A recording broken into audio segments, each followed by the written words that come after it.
Anụtụbeghị m akụkọ na onye na-azọ nwere onwe na-eji nwere onwe na-egbusi ụmụnne in the name of na na-azọ nwere onwe.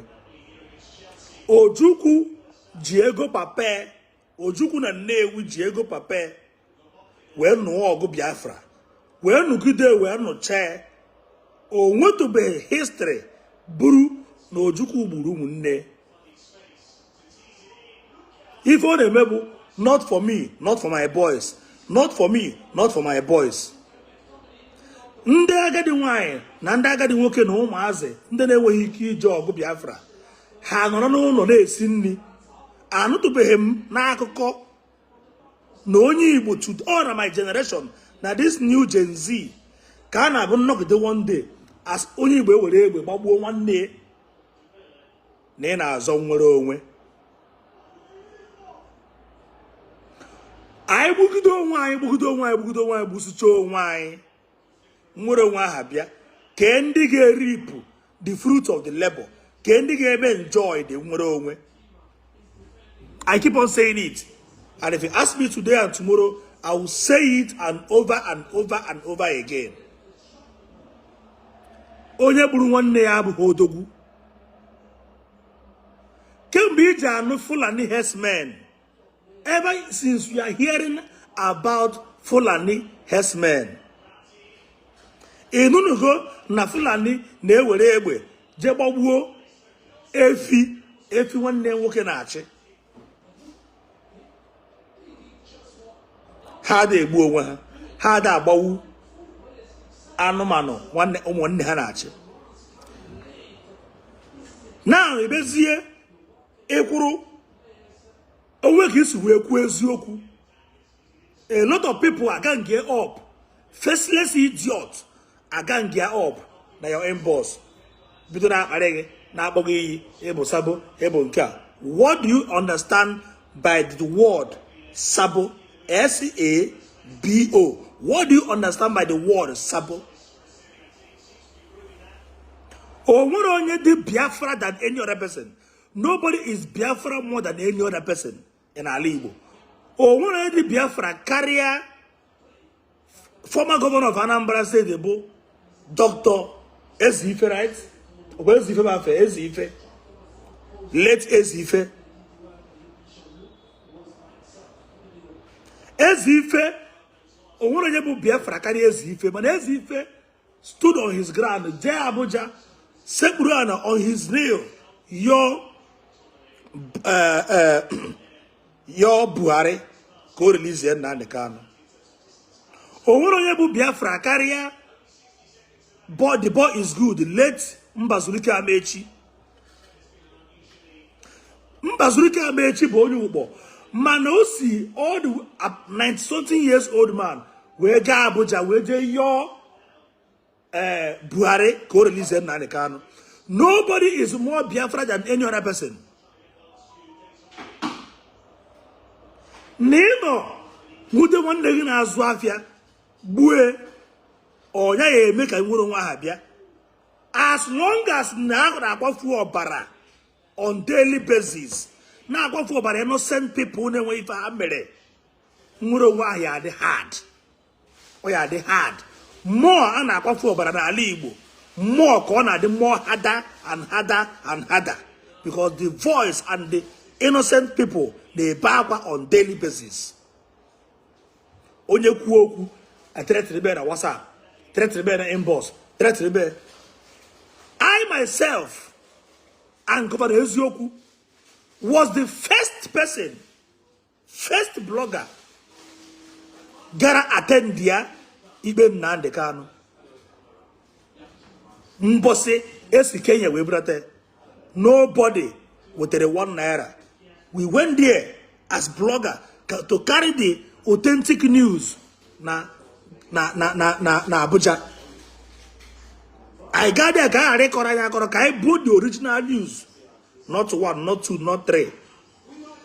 Today, if you hear John Eman Obodogi, you could hear John Obodogi, the next thing was attack Sabo. Then attack Sabo Kita. I will have 1 naira, I will have 1 naira to transport themselves jekene ebe a na-ekpe ikpe aha na Abuja jee na high court ebe a na-ekpe ikpe ka I witness ya. If not one, if not two, I was with Sowore. The news bro. I was with Sowore na Federal High Court Abuja. Even with the international body, to witness. Not one person not there. I was with Sowore. Governor was with Sowore. I am not there. Witness here. Nobody did more Biafra than any other person. In order today, JPac money, Babe money, Oku, Sobe money, Oku, Buonya, Buone, Eputa, Ese, na, Onye, or Barede, Bakwa, now you make a yabi Febia. Nelson Mandela never shed blood. Never shed blood of onye South Africa in the name of non-achongo na South Africa. Nelson Mandela ebudi ofunkuro onye na South Africa. Nelson Mandela was specifically stand for umunne in South Africa. Na the iya de men South Africa do all the too bad. Ojenga jedinga na South Africa. Make sure na South Africa they liberated. Nelson Mandela in the history to today all around South Africa. Today, South African people are celebrating Nelson Mandela. South Africa, they celebrate Nelson Mandela. This is the kind of human life we see.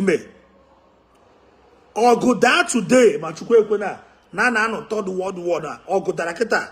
No one go sueda. Kendi yejere diogo. Kendi feel yejere diogo. Today, Anibo Abana also. Alibo Abana also. When a billionaire, he said they are invest here at Alibo today. Come with take come invest. Because getting number one, on the process, no they may invest in Alibo. Go can send to it. As to them with the problem, kita no everybody some issue way. Oh, what those billionaires who were go to Alibo. Or how I have to go to take. So I na support woman nine kai jogo na third world war. I won't worry about go there. Ka support but today we only ya what today ya because get we no chore yan most of them dog na today rutaro no be ha na eru anya ogo say the like this na Igbo ke mgbe nji pụta we ruo today anu to be na nwanne na egbu nwanne ọ na generation aka nno fo na nwanne na egbu nwanne ọ gwanya ka nna ya eti mgbu maka ndị udo ga-achị ya. Ọ gwanya ka nna ha etikọ mgbu maka egbe eji eburu bi ndị udo ga-achị ndị agụdeche mba mbọsị a ga-anata ha egbe aha ha dị mmadụ 100 ebiri egbe aha ọ ga-edoga ya na mmadụ 30 ama afụsị ha mmadụ 30 ya disapia fuo and ha fuo ha efuo wute egbe aha ekwugbere me before kwekwe mbọsị a ga-asị ka anata ndị udo ga-achị egbe ya na ndị agụdeche mba ndị a na-akwụ n'iro gbacha afọ ọnụ spray white mbọsị a ga-anata ha egbe kunu ya afụ that na obughị ikunye enwe mmiri bụ the problem no ya nara ya nara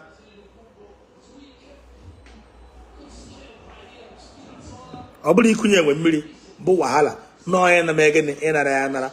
Oh, I repeat again, nobody is more Biafra than any other person. Ojukwu ebughị ndị Nnewi before ọsọ Biafra.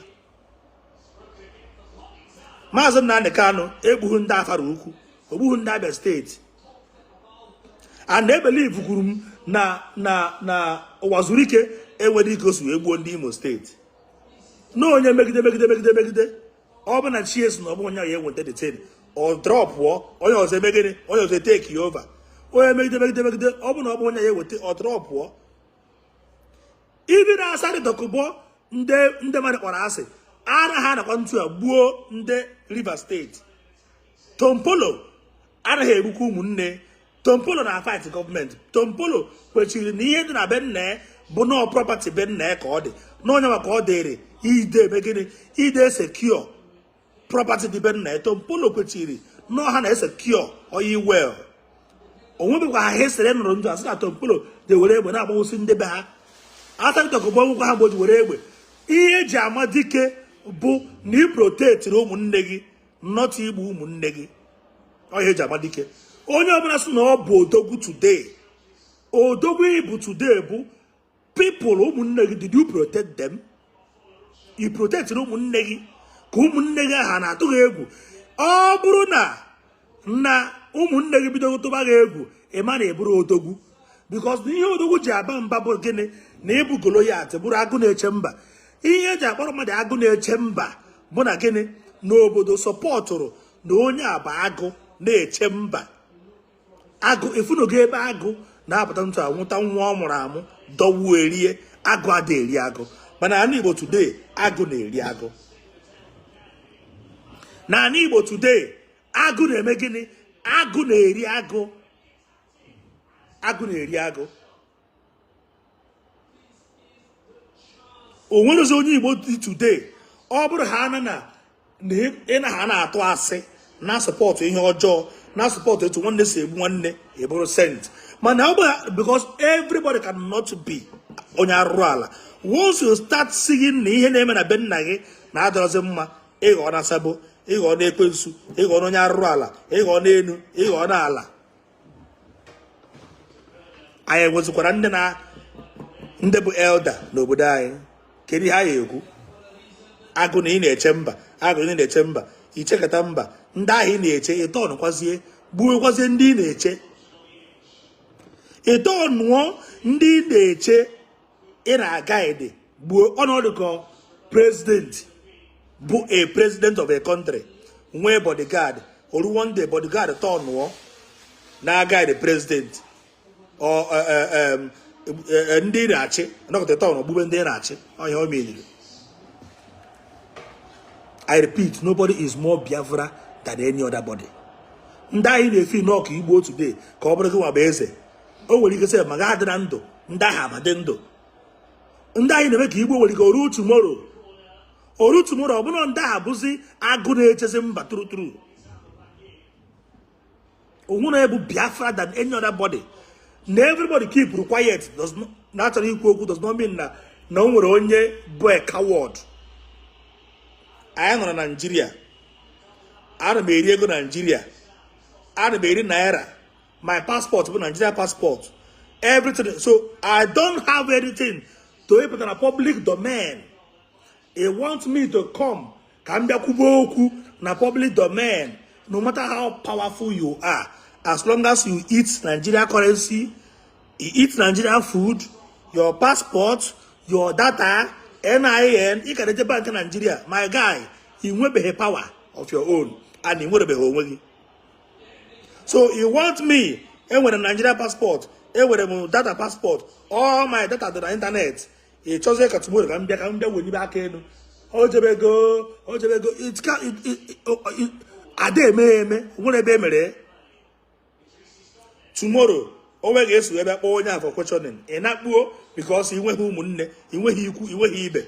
And I also, why do you? I don't want to say anything. Any blogger who choose not to say anything about Igbo, nobody should query that person. You don't have any right to query anybody. You want to write he query you will have a public figure. You don't expect public. I'm not an activist. You don't expect a public figure against government.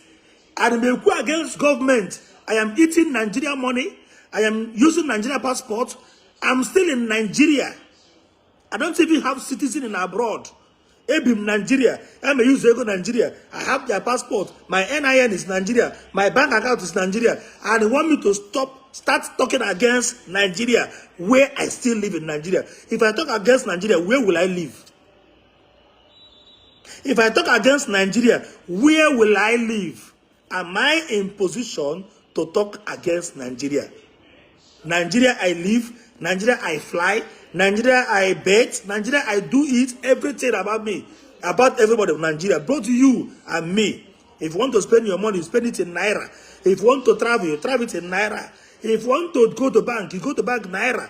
If you have your NIN, complete Nigeria NIN, your data, your ID card, your voter's card, Nigeria. Then tomorrow, you check and put out a public, we could be against Nigeria.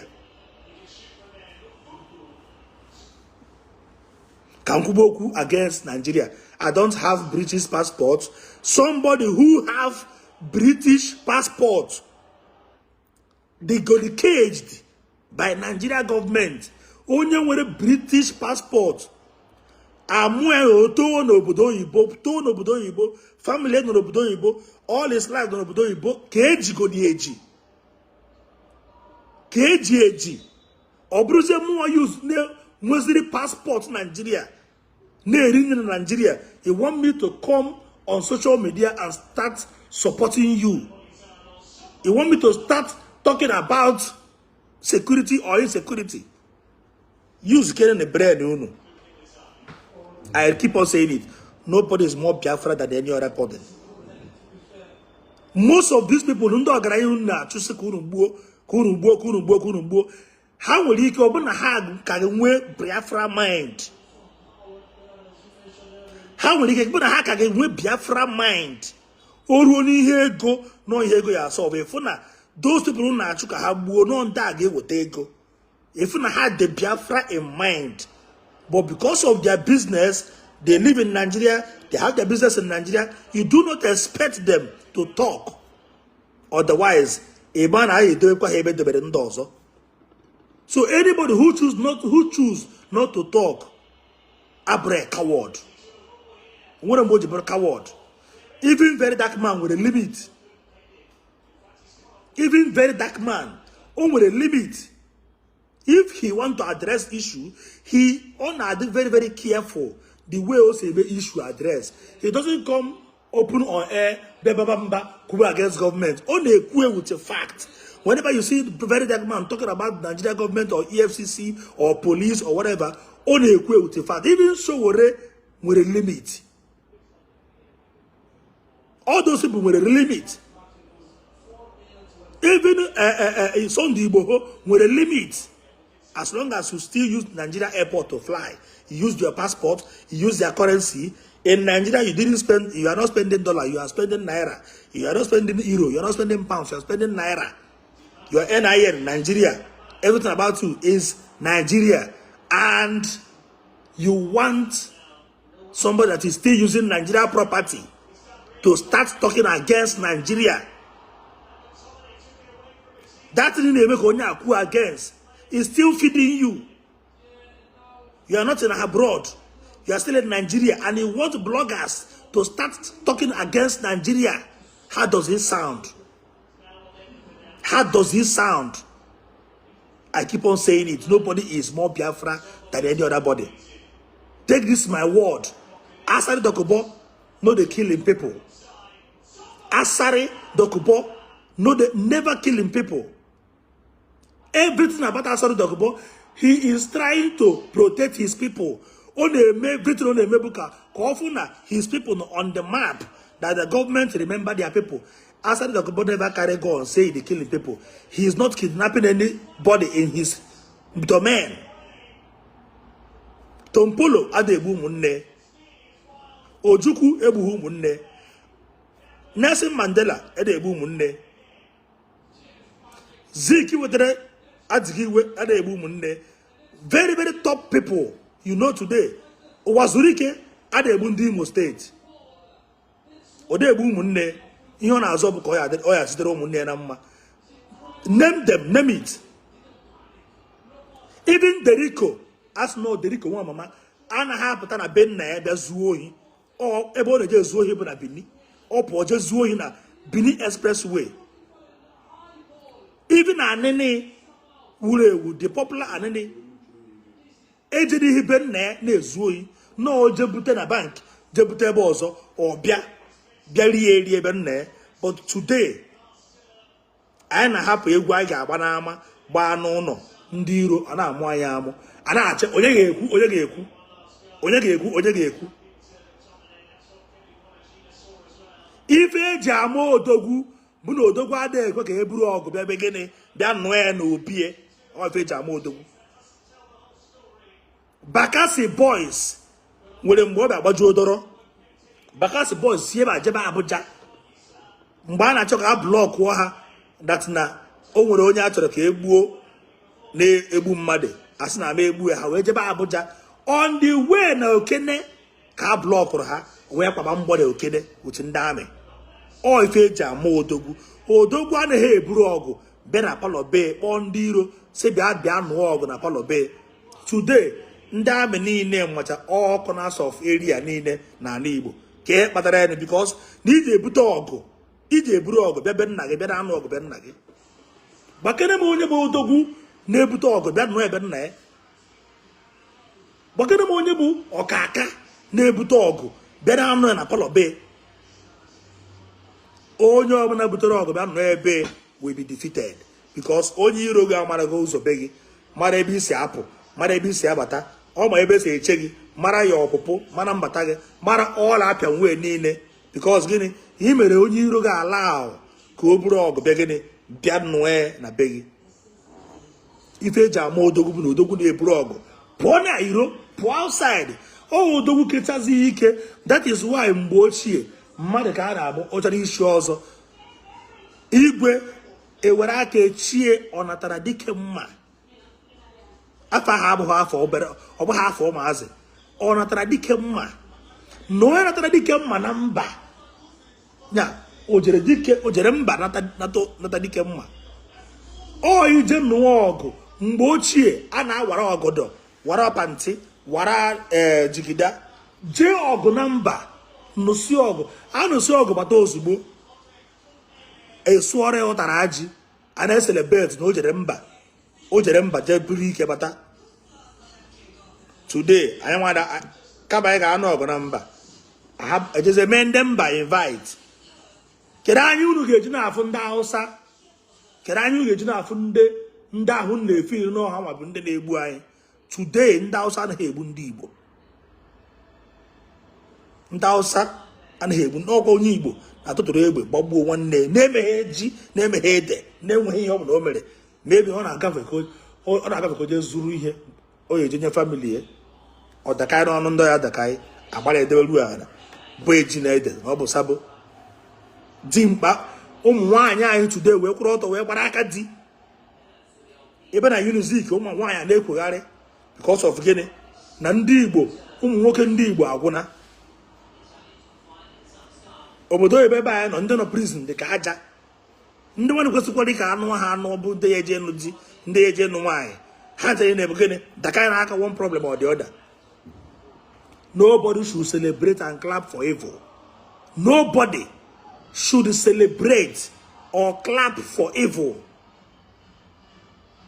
The only thing that will set us free today bụ na kpọọ ihe ọjọọ akpọ na ajọ omume ihe dị mma a na-akpọ na ihe dị mma ihe ọjọọ akpọ na ife dị mma ife ọjọọ. Ọgọ nwoke today bụ 5 years ọ nabeghị ụlọ 5 good years ọ nabeghị ụlọ. Ọ bata ọha nga ya n'ụkpọ because na ndị ụkpọ could manage to gịnị have security. Ọ bata ọha nga ya n'ụkpọ ha nga ya na Nnewi 5 years ụmụ ya anabeghị ụlọ nwunye ya anabeghị ụlọ nyanwa ya anabeghị ụlọ. Mgbe kwuo na gara one all my friend niile ma ndị bịazịa ma ndị bi Ọsụmogu ma ndị bi Lilu nke Lilu bụ na nnekọta ndị emere Lilu ebere. O nwere ihe ụmụ agadi nwaanyị mere, o nwere ihe ụmụ agadi nwoke mere, o nwere ihe ndị nne na ndị nna mere. Ọ dozi bụ na nkịta a da-afọsị tụtụrụ racha eje ka eje ahịa wozi unu mee ala eburu ọgụ buru ndị amị because unu nyere ha the chance. Ndị amị abịazi ebe unu na-eme gịnị na-agbazi egbe ebe a na-eme ka protestizie ndị nne na ndị nna. Development kwesịrị ịbata Lilu, development kwesịrị ịbata Azia, development kwesịrị ịbata Ọsụmogu, development kwesịrị ịbata Iseke, development kwesịrị ịbata all corners of places niile. Development kwesịrị ịbata saadị ụzọ oko ka ya na-akpọ saadị nke A1 nke saadị be Flavor Umunze. All those places niile today everybody na-agba ọsọ.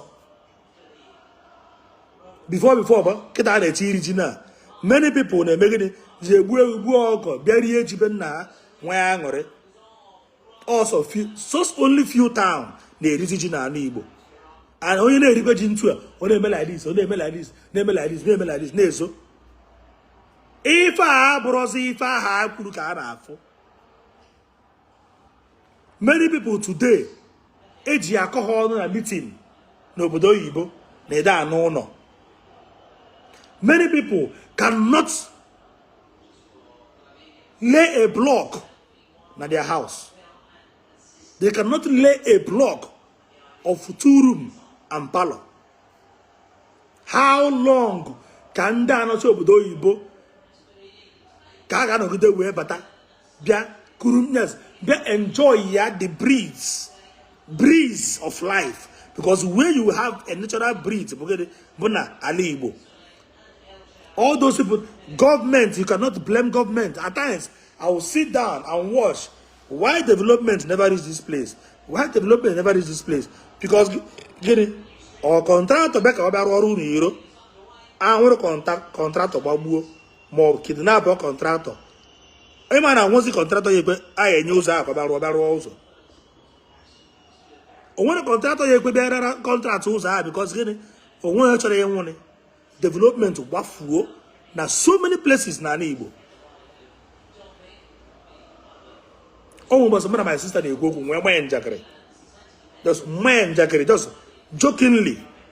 A man and jackery with a dear man jackery was here na una hanazono until all gonna 5 years. Nuna hanazoka village and Achugo also.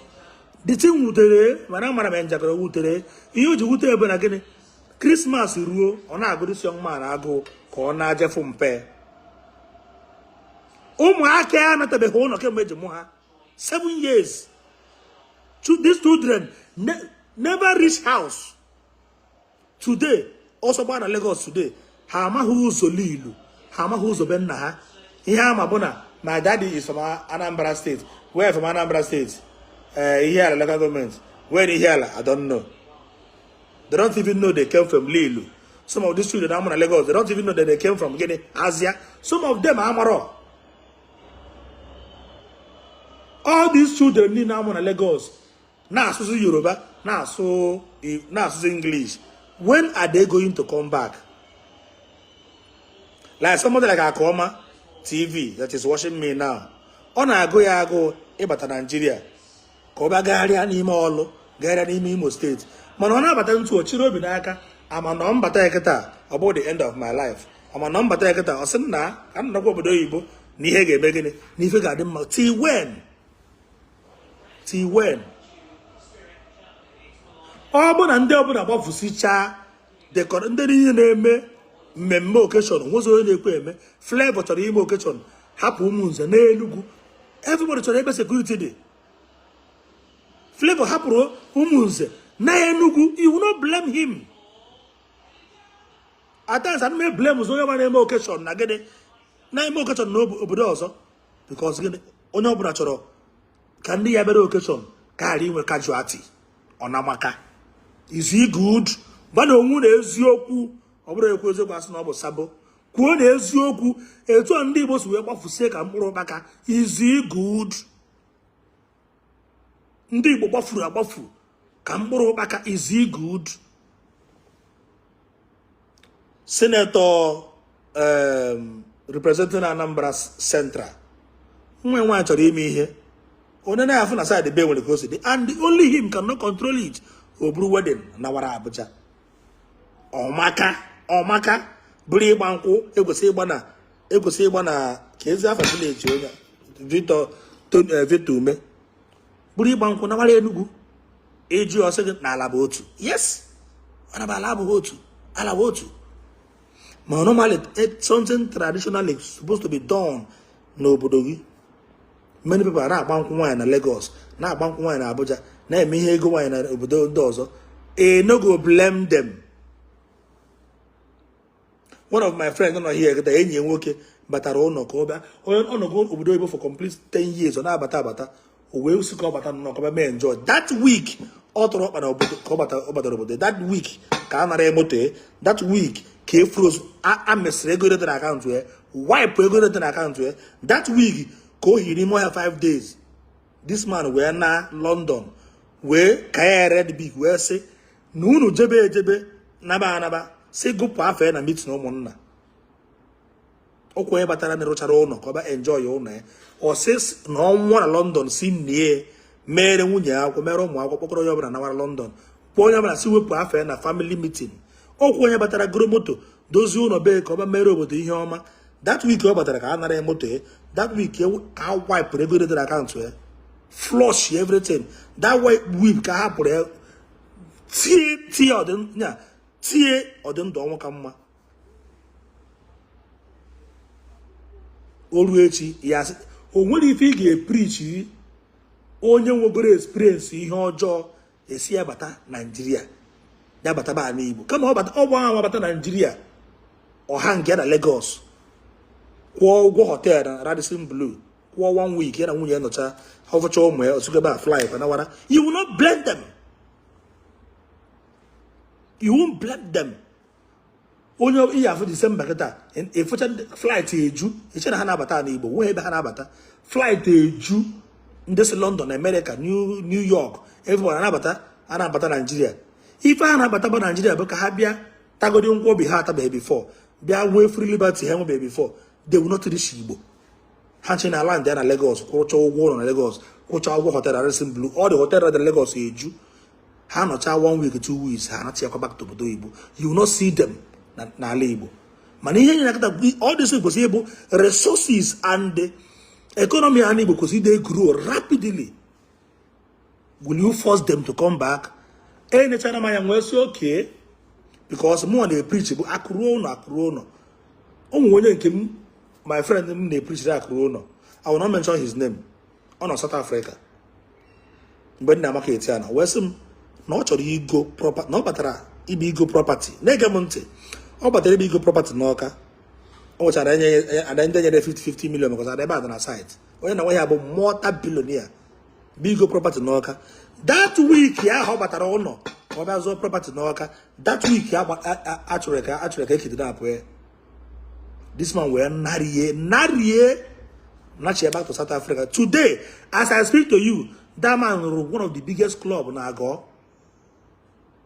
or go hotel Nago, club Nago, Row Hotel, very mighty hotel na Abuja. Manam Bacho, he be here, Obaratanibo, Kobia go Anna, the Row Hotel.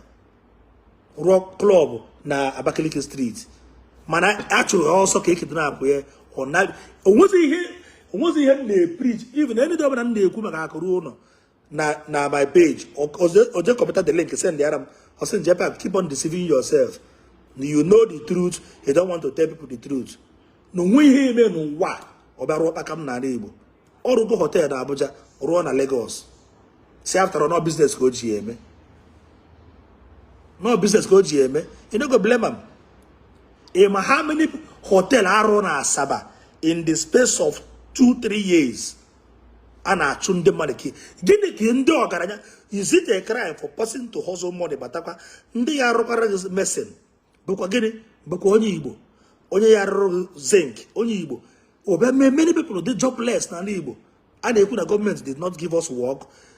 Our philanthropy is na abia arụ factories na abia arụ ọrụ na ala Igbo kwa bụkwa ndị na-enyekwa some of our youth ọrụ ma ndị na-arụ ndị na-enye ha ọrụ by mason ndị bricklayer ma ndị na-akụ gbamgbam ma ndị na-arụ nke ihe niile abụcha ọrụ mana today onye becha ihe rụpụta je kwụsị na Asaba gbara na arụ na Asaba today a na Asaba emekọta wuzi na Asaba a na-enwego 20-something million na Asaba.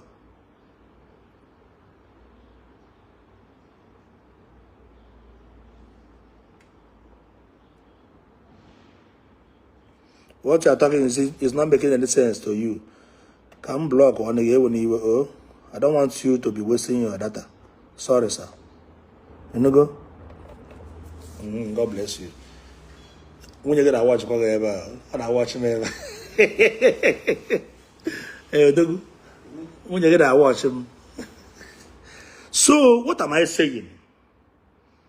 Allah, we'll talk later. We'll talk later. You need to have force of do do. A true and dog as a buff said an Igbo is not the best. A true dog as a buff said an Igbo is not the best. Christmas ruo na hang na Abuja na bara club. Omo go in careful na Anambra na Oka or some places. Omade so tight. Omade tight. Ema fundi beri idi ego. Ema footballers. He can fundi abucho oma as a youth, you know. Oma as a school student.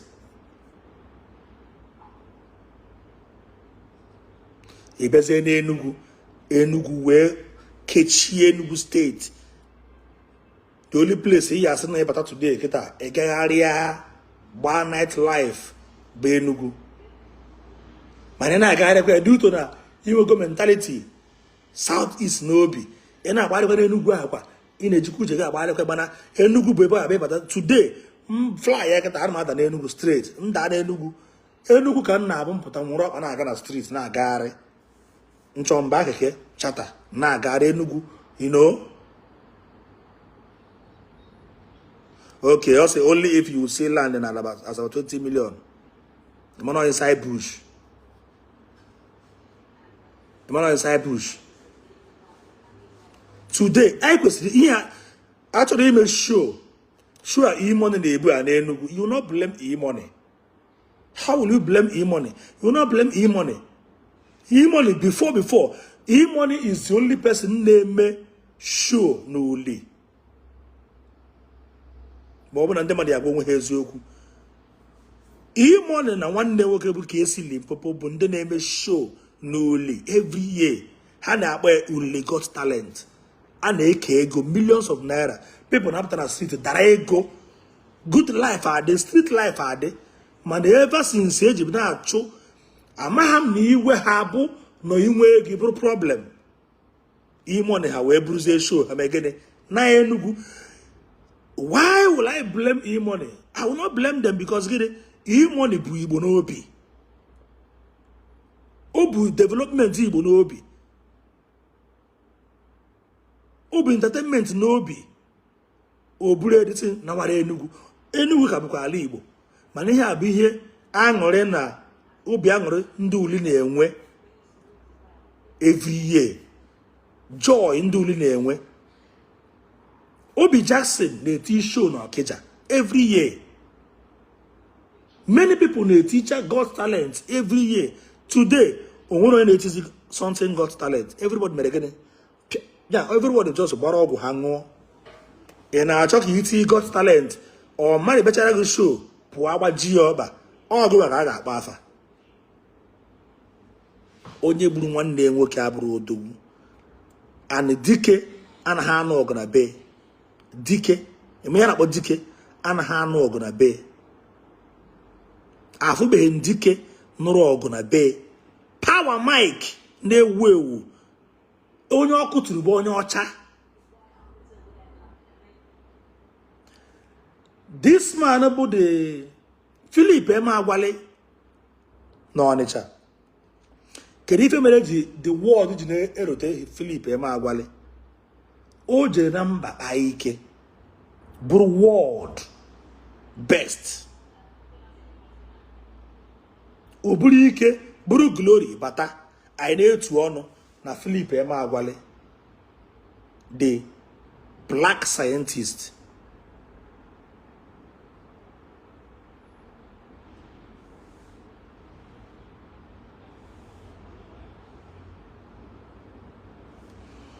Well, I block this guy, okay? God bless you. Ngwa, one of my page was possible. You be able to poison the mind of and then here. Let me block you. Get out of my life.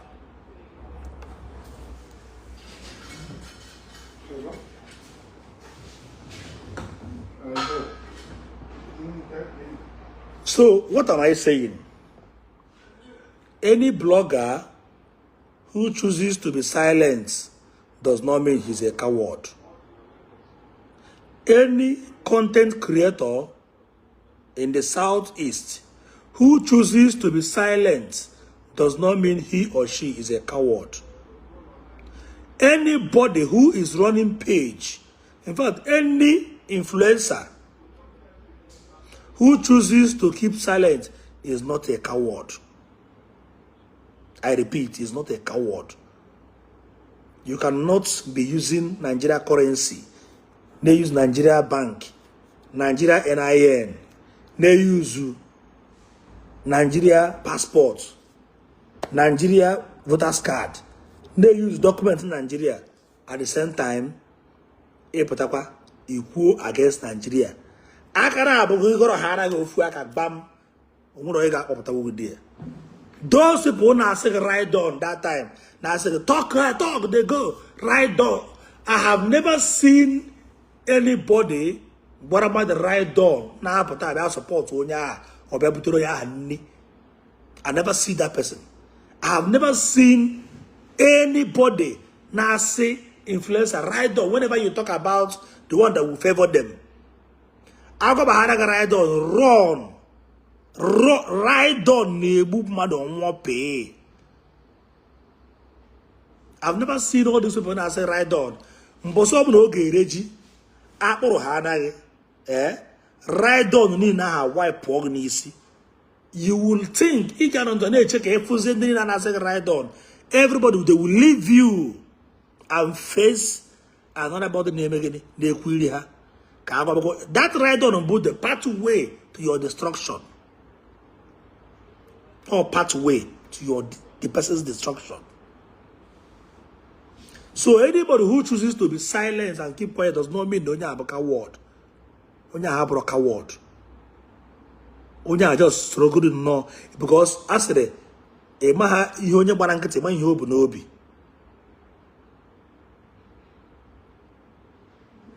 Emani hope nobi. Today if they are some JPac. Yeah, ever since I know you never open your mouth and speak. And can. Ndenke kureku. Onwere mkpụrụ metara. Ndenke kureku. Onwere mkpụrụ metara.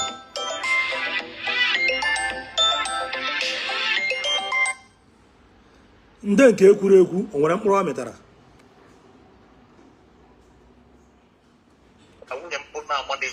And I'm live. And on a live broadcast now. Once I'm watching yeah.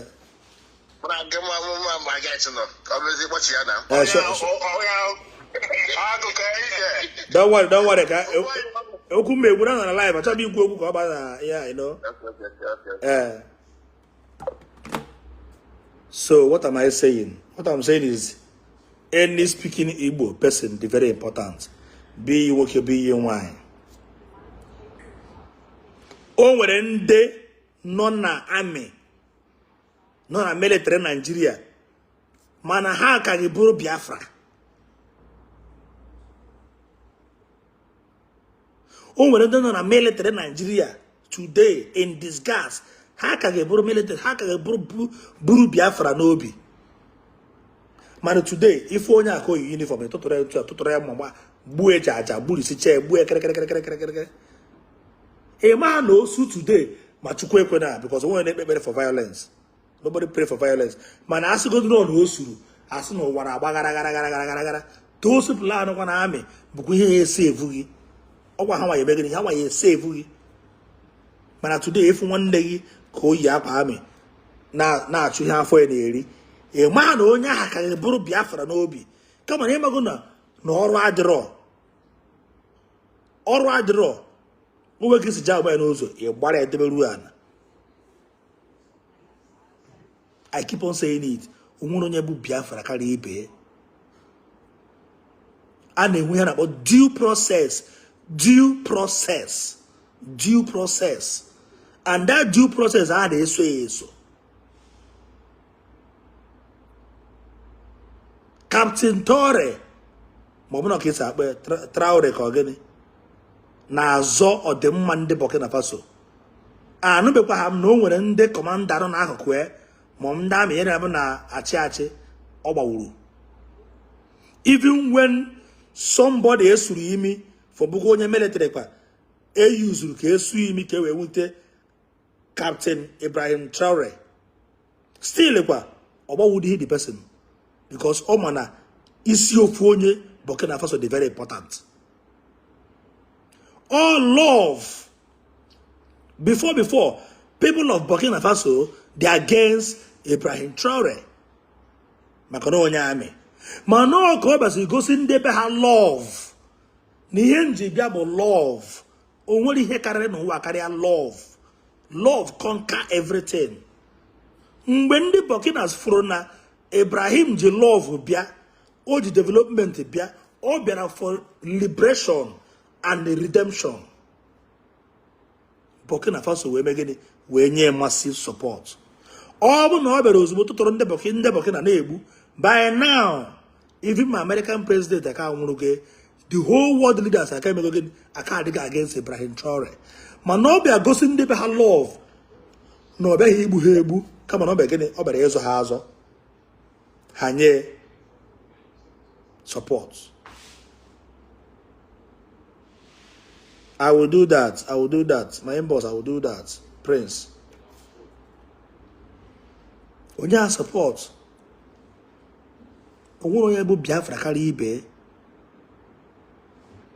Mmadụ niile anaghị eme ofu ihe once. Nwaanyị dị ime enwere ihe ọ bụrụ onye nwa ji na Biafra ama abịa.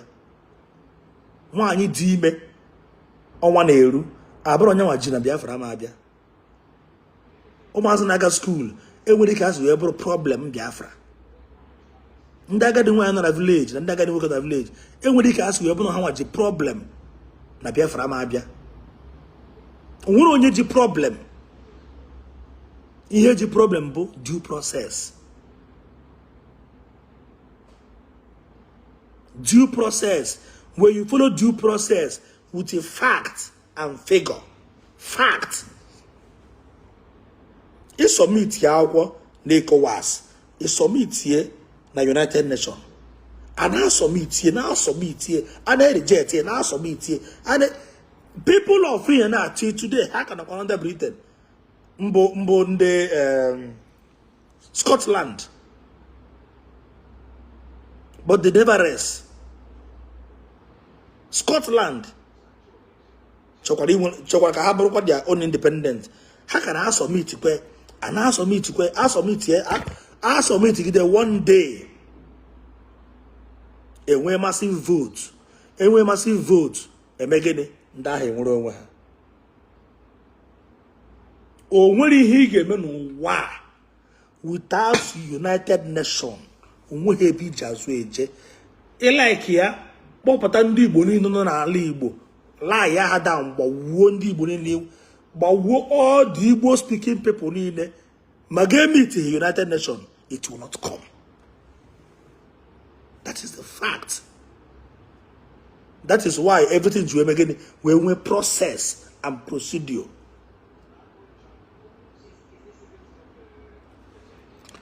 Let me block you. I don't say entertain thoughts. I'm to block your comments here the contrary from here and there. Just bomb the I check out block. I'm banned. Okay. I don't want to entertain thoughts on my page because it's like I will start sanitizing my page. My page I did go corrupted with a thought. Thought you go my page where one morning I will just wake up and start blocking useless people on my page. So that I will let them know that I don't make 1 naira from them. You know from the post here, they post for to enlighten people. So you like here, Bopata ndị Igbo niile na-asụ Igbo n'ala Igbo, laa ya ha down, gbawuo onye ọbụla, si egwuzina onye ọbụla na-eku ume n'ala Igbo. The Fulani will still come and conquer the land. Your enemy will still come and conquer the land. You like ya gbawuo ndị Igbo niile nwere n'ụwa. Ma ọ bụ na United Nations no day inside. Never. This is the fundamental truth. This is the fundamental truth. This is the primary set of even that United Nations now sign a good deal. African Union no great sign them. It will still be hard. AU yeah dear. EU European Union God dear. AU African Union God dear. Then UN United Nations, God there. This treaty mentioned that. Oh, even Nigeria, before Nigeria, where Naka Britain, I on a round table. There, assign no African Union. Nde buzo with independent na Africa. Tiria kasa enwe.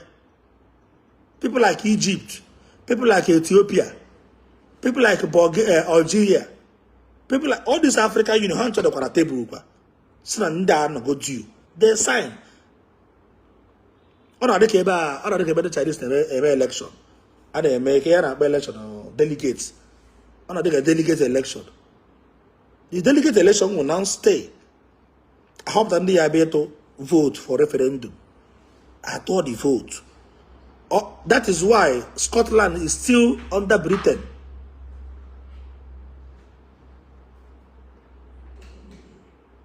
That's why Scotland is still under Britain, because Scotland, they may go referendum 2 times. They did not meet up. They may go referendum 2 times. They remain in Europe. They remain na this thing. What is it called? Na Britain. Carry on because Scotland has Europe. European Union. A traveler is a part of education. Travel and see. You cannot just Scotland the way pota people were to vote. This na haya bakwana Britain. Carry on this na haga aba again ni Europe. I cancel lokwe. Or do akwa. Oba George, God bless you for showing yourself. Oh yeah. Go and sleep. Ban Oba George. Go and sleep. Go and sleep. Page means for people who have sense. People with good reasoning. About people with animal reasoning. No, JPac igwe obodo unu. Kpọpụta igwe cabinet. Kpọpụta gọvanọ unu. Kpọpụta ndị niile na-achị obodo unu. Kpọpụta ndị niile bụ ụmụaka ma ndị nne ma ndị nna. Laa ya ha danụ mgbusie ha. Ka Biafra abịa. More you are doing it, more you are sending signal, more signal to the European Union that this thing is about the right step. More the more difficult. The more difficult. Kenda na agba egbe n'obodo a ndị ji egbe hiri isi bụ ndị rivers ji egbe hiri isi. Enunu go na akụkọ from the history down till now na ateketom na agbawusi ụmụnne. Ateketom, even the president na ekpupụrụ ya okpu. Ọ bụrụ na ya na-akpa ateke, go to River State or go and ask anybody not River State who is ateketom. All these people but toil to ateketom. Go and ask Ndebu Rivers who is ateke. Ateketom. He asked onye bu Tompolo. Tompolo made the video invite. O wunu go na village Tompolo, na state Tompolo, no na Tompolo tụtụrụ egbe na egbuso ụmụnne. Ihe Tompolo na fight bụ sinye na ihe abụ be ha no ha eje ka na safeguard ife ha nwere. Or if one fight. Tompolo na kuno ihe abu property ha dị na their land. No ha ga eji aka ha na safeguard there. Or ya na ndị army na agba war na ndị police na government. Enu go na Tompolo na egbu ụmụnne. Enu go na asara dokobo tụtụrụ egbe gbagbuo nwanne. Ọ ma na nwanne ha bara uru. Kama egene kama eke ga buyo ọnụ for 1 month. Ateke Tombo the king, the father. Ateke, go and ask who's Ateke. He's now the king of his land. Obviously, he went down. Have you ever had the Ateke? Now, but I'm able Monday.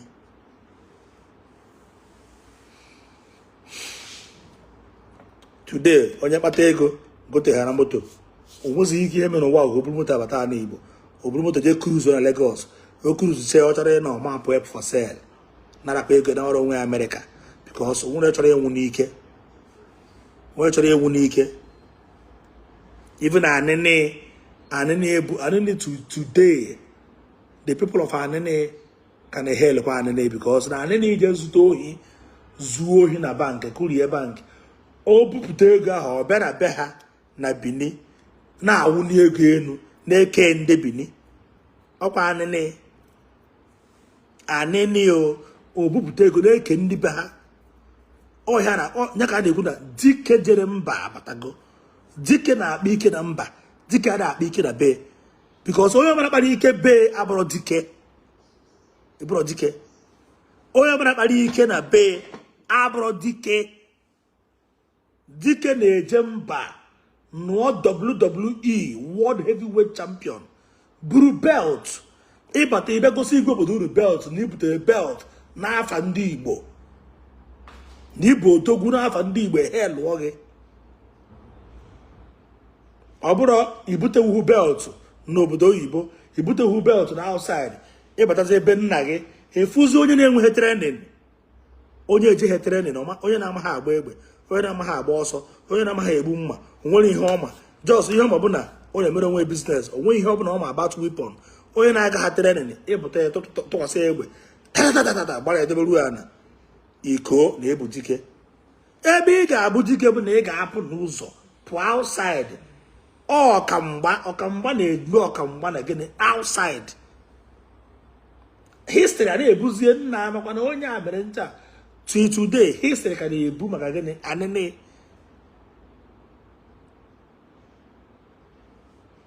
people ka na-ekwu maka anịnị dọwa agba agụ ọnụ gbuo jebute ego na bank ọ pụta na be ha ntu a o mepee bupụta ego wuu at least anyị pere mpe mgbe a kọrọ anyị story ebupụta ego ndị ma na-abụ ego ọ na-agba na ihe a bụ ego gọọmenti na ihe a bụ ego federal gọọmenti na ihe a bụ ego gọọmenti enunugo na anyị na-epụtara be ha blọk Ring Road gbawuo igwe be ha gbawuo ọba of Benin ka o wee nwee ike wee bụrụ odogwu onye gburu nwanne abụghị odogwu and nwere onye bụ Biafra karịa ibe ekwuchakwana m onye gburu nwanne abụghị ọkamgba and nobody is more Biafra than any other body. That name Biafra, some of us or some of you don't even know how that name was formed. The name Biafra, onye wetekwara that name a na-azọ ife a bụkwa onye ọcha ọgwụ European anyị na-asị na ndị Europe bịara igbu anyị egbu British akwa Europe wee gbuo anyị Europe eme nke Europe onye wetekwara that name a na-akpọ Biafra bụkwa nwoke onye Europe is an European man. Go and read your history. That's why history is very important in secondary school. Read your history. The name onye wetekwara that afa a na-azọkọta bụkwa afa ndị Europe ka a na-azọ ife a. He came to Port Harcourt. O nwere ebe na kezi ebe na Port Harcourt. Ọ bụ Waza, mba ọ bụrụ Waza. Saturday, ikpere mmiri. When I remember the place, I will tell you. Or where put about when the chamber was never a bite of Biafra. That's bite. B-I-T-E. B-I-T-E. Bite of Biafra. As I'm talking, let me tell you the name of the man quickly, because people need to go through. I could see that I got through history.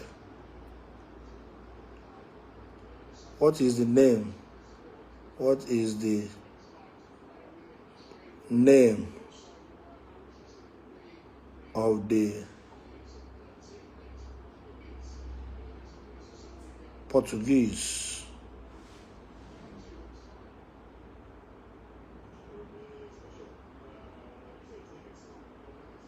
who named Bite of Biafra?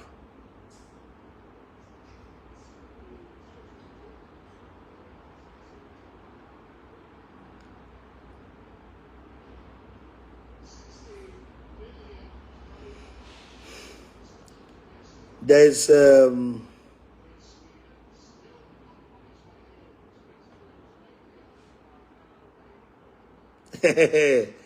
okay, now also the name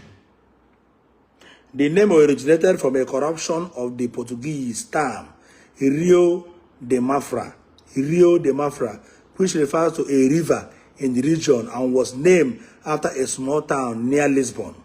Here, after the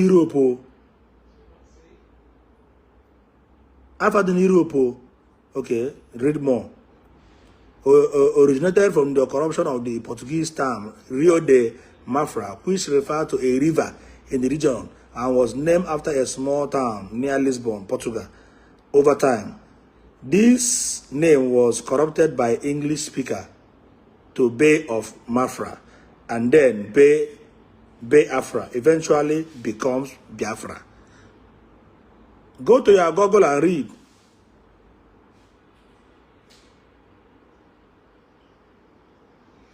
Eventually become Biafra today. Here is a breakdown of the origin. The town of Mafra.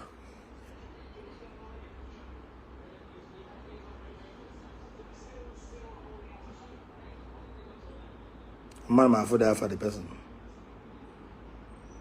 Okay, bite of Biafra. So somebody has just corrected me. Bite of Biafra. B-I. Okay, bite of Biafra in Wikipedia.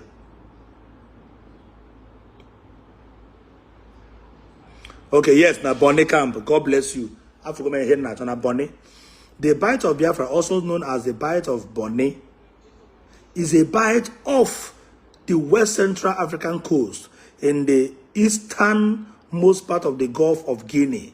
The bite has also sometimes been erroneously referred as the bite of Biafra because it is this point where the direction of the western coastline of the African continent most prominently changed from a north and south orientation on the east and the west orientation.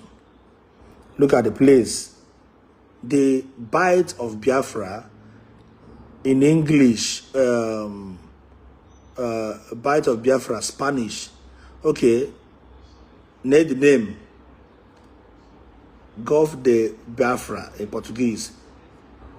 This is a Portuguese language. Here, abona no goni. And now for history. So Ojukwu now adopted that name.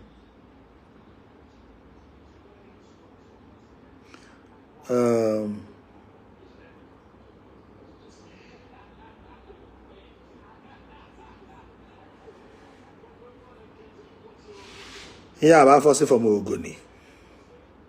And it's like Woki Jo. Before suggested that name. And about Chief Frank Opigo, or whatever.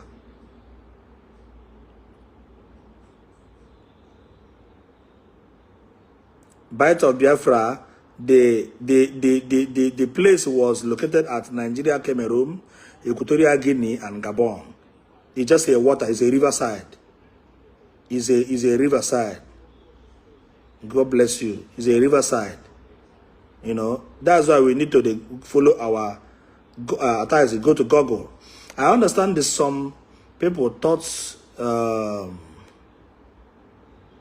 okay, where is the bite of Biafra located? You can have some similar things, you know, you need to know about that. Go to Wikipedia. Go to Google. Enough. So Ojukwu now adopted that name. Mezie that name adopt and they use way today. Or from Ogoni. Yes, it was suggested Frank Opigo in 1967. Ojukwu now adopted it. May adopt and they use it today. But they know, yeah, I found the Ocha. I found the Portugal cars here. I found the Portugal. European explorers. Of which, naturally, is if I answer, it was the Biafra because it is still an European and you are still under Europe. So if you must fight that name in a zone under Europe, it can the European Union. It can the European Union because of Europe.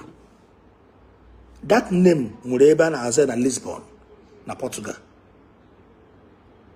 That name then Lisbon. And it was named after that river because now that river had a Juoi and they've been very good for settlement of the European explorers. Whereby bites of Biafra. Bite, B-I-G-H-T, bite of Biafra. So, achọbado ka enwe independent. Akwesịrị ịza afa Igbo. Ekwesịrị ịza etu a ga-esi enwe Arewa bụ Igbo. Sorry, bụ Hausa. Arewa bụ Hausa. Who knows? O nwere ike bụrụ na Biafra ha na-azọ mere ndị Europe ji na-achọghị iti aka ha na ya, because it is their name ka ị na-azọ. Ihe a bụ their name. So most of people doesn't know who the origin of that name. I think you have heard what I just said now. O nwere ike bụrụ aka ndị Europe ji na-achọghị ịbatara dị mbụ gịnị n'ọkwa their name ka a na-azọ. Ifro ka ndị Hausa si wee na-aza Arewa. Tomorrow, ha chọrọ inwe independent, ha na-aza Arewa. Yoruba zaa afa ha bụ afa nnukwu mpa ha Oduduwa.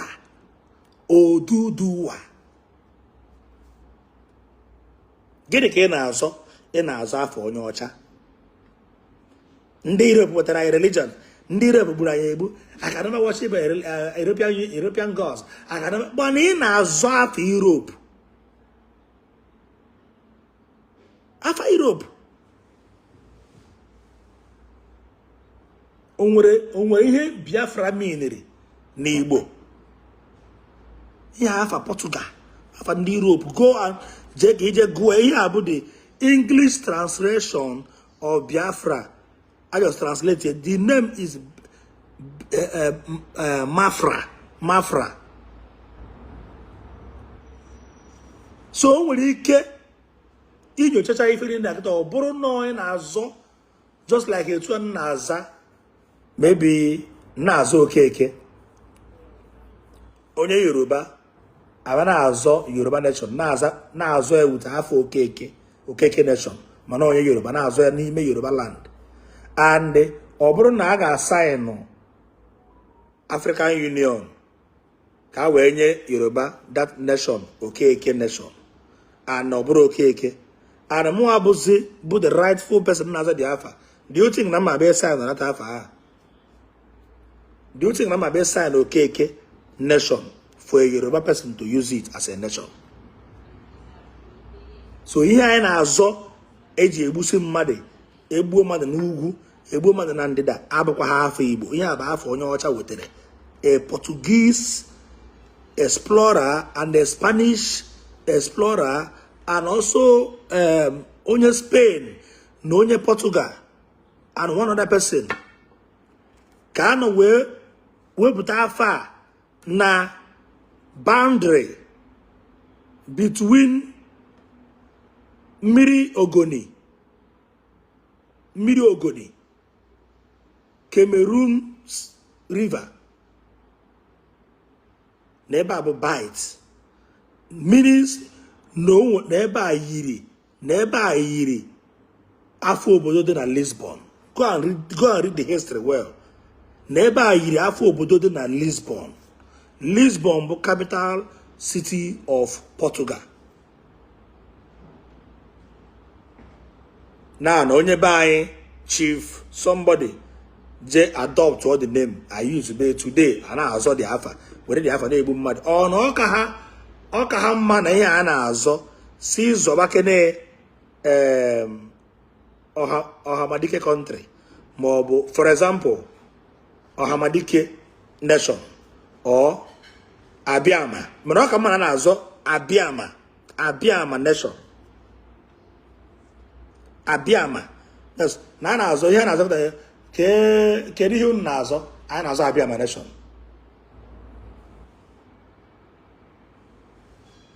Gịnị ka anyị na-azọ? Na anyị na-azọ mana ọ ka mma na isi m kere ihe na-azọ na na-azọ Abiama, because ama na Abiama means God. Ama na Abiama means God. Chukwu okike Abiama. Because Abiama bụ okwu jikọtara Igbo niile, Chineke jikọtara Igbo niile, arụsị jikọtara Igbo niile, the God jikọtara Igbo niile. Okwenedi damna eji afa onye ọcha bara onye ọcha just suggest ya onye ogoni goro di afa n'enu Ojukwu may adopt azoba since that ruo today. Ndị anyị na ha na-azọ Republic Hausa na Yoruba na Igbo enwere the meaning of Arewa na Ana and Hausa land. Ha na-apụta today kwuo na ha bụ Arewa. Nationals ametiri ha ọnụ. Believe me, any day ndị Hausa bidoro wee zọọ Republic no go use 2 years ha ga-enweta. Mana the name no, for example, no Abiama Republic. Onwere onye ya agbajo that name agbajo because ya ba afa Igbo and na afa Chukwu Chiukwu. Yoruba na aza Oduduwa. Can you mean of Oduduwa? God of Yoruba land. They are their God, their ancestral God.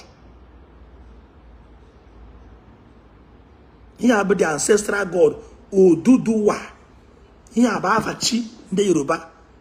J type of meaning of thank God that God made everything out. Very, very, very simple.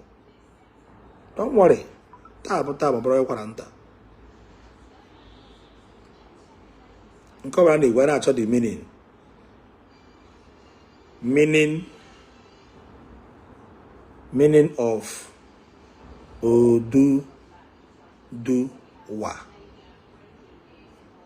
Okay, now. The name Oduduwa, also Oduduwa, is derived from the Yoruba language. Negante is derived from the Yoruba language, meaning the great repository which brings forth existence or the power of the womb.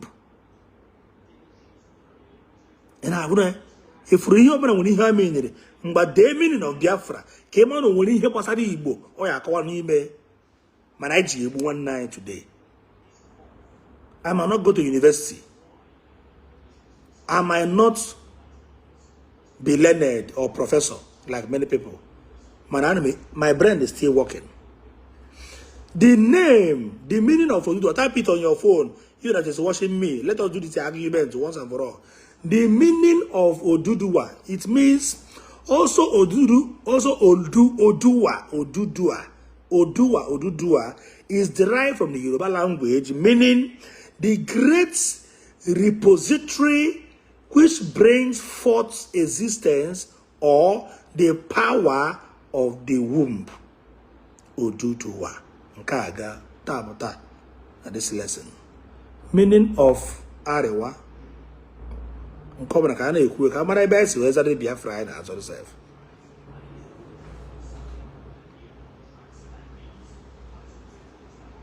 If you self the Arewa self is because man okay, Are. Man Are one day also. Meaning of Arewa in Hausa because some languages not similar. In Hausa, Arewa means the north. I'm going to Google now. In Hausa, Arewa means the north and is used to refer to northern Nigeria and its people. The word encompasses the region, rich culture, people and identities, including prominent groups like the Hausa, Fulani, Kanuri, others who inhabit this part of the country. Google already said their country. Okay, KJ, the meaning of Biafra. Kamano when he open about Igbo. Biafra na akowa. Nakakawa na eji one day. The meaning of Biafra.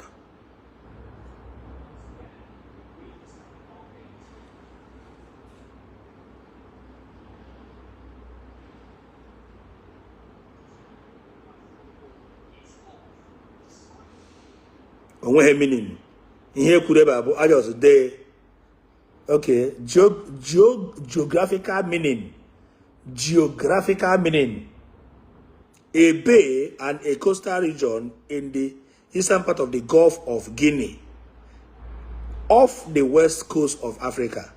The name Bight of Biafra was changed to bite of Bonny in 1972.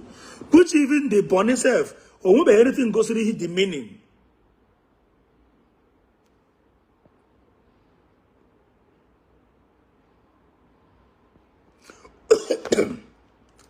Oh, agrum the meaning of Oduduwa. I wouldn't know the meaning of Oduduwa. Go meaning of Arewa, who know your meaning Hausa, Yoruba, your meaning. Man, agrum Biafra. You know the geographical meaning, or say the bite of Biafra, a bay and a coastal region in the eastern part of the Gulf of Guinea. Oh God, I don't know whether some people understand what I'm saying. Oh, I was even reading it to come on or eastern part of Nigeria. Or say a region in the eastern part of Gulf of Guinea, off the west coast of Africa. The name Bite of Biafra was changed to Bite of Bonny in 1972. Historical meaning, Abazie Ndemere adopt Republic of Biafra, a state that declares independent from Nigeria in 1967, primarily populated by the Igbos ethnic group. Secessionist movement. Biafra was a result of a political and ethnic tension within Nigeria. Biafra war, all those things. I wrote meaning. So, can I read the language you also? Nebu umunai.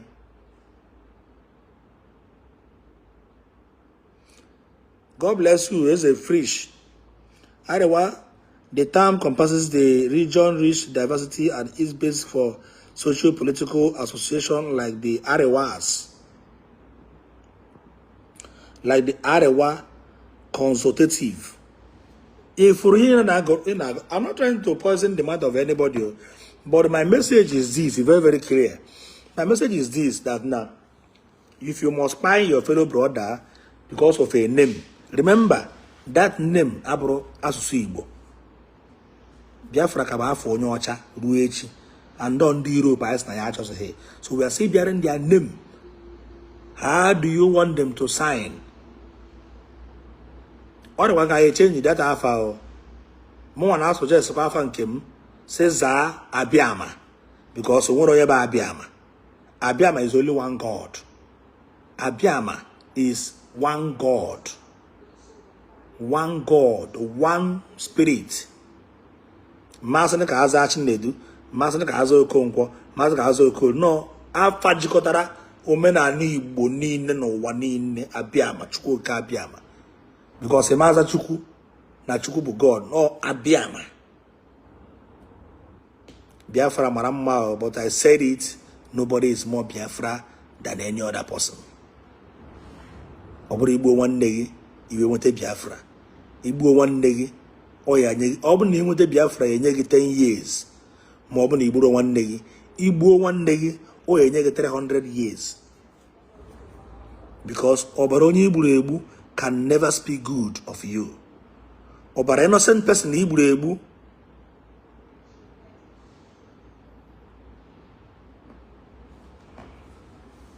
My brother, Bright Coco, he did the wrong narration. It's not Biafra is derived from two Igbo words, Biakom and Fra, join. No. Yeah, because na Igbo name bo Biafra. Go to your Google and type the meaning of Biafra. Amaram no bo your own explanation come mewe. Ko wa yewe ko bo explanation no. Then at the history on the origin of the word. And they will tell the alpha, and then there's the alpha. That's not like here in China. Only Chinese word this 1 minute na neighbor. Only Chinese word when you mean neighbor. It might be today. Near Chinese abroad Chinese no Igbo ko na China na su Igbo. In China, a Chinese will tell a young girl, Marama, yeah, webo, menue,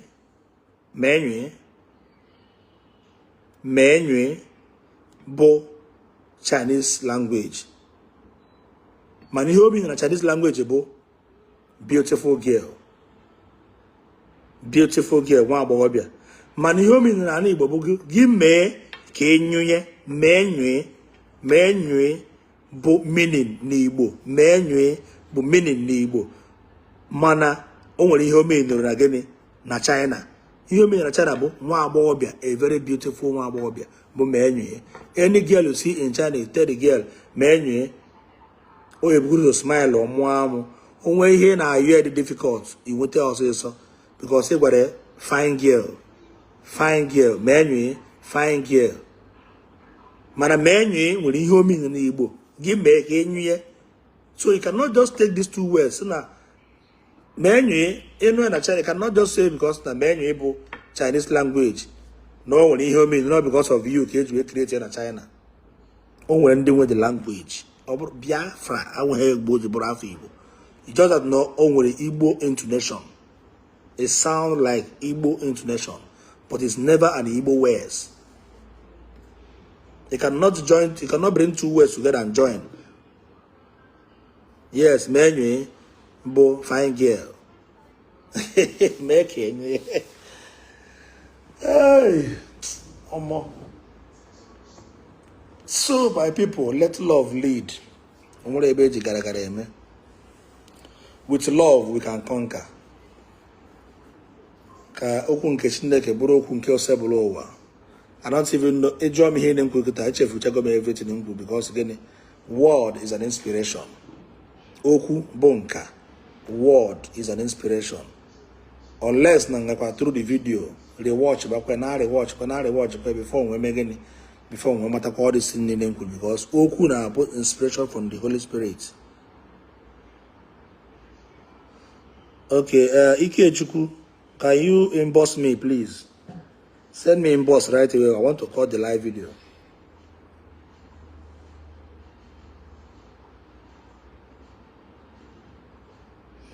Ikechukwu, inbox me immediately. Inbox me. I broke it down and the live car. I was here, Franklin Nabata. I'm tired. Chief, we'll be after 3 a.m. I need to have some rest, some sleep, okay?